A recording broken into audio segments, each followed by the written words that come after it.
I'll put you in room service. Pero ang pinaka-importante sa lahat, privacy. Mga piping saksi lang tayo dito.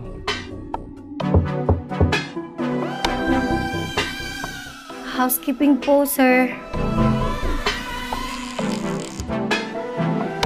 Wala naman akong pake kung hindi ka nadidiligan. Bakit? Di ba ginagawa ng boyfriend sa ito? Pangako tapos eh. Sinisilip pang guest, no? Ito mo. Alam mo, Carol, dito lang ako, ah. Kung siya na mataas pangarap. Nakita kita sa panaginip ko. Sabi mo, gusto mo ako. And the best we can provide is a pleasant experience for our guest.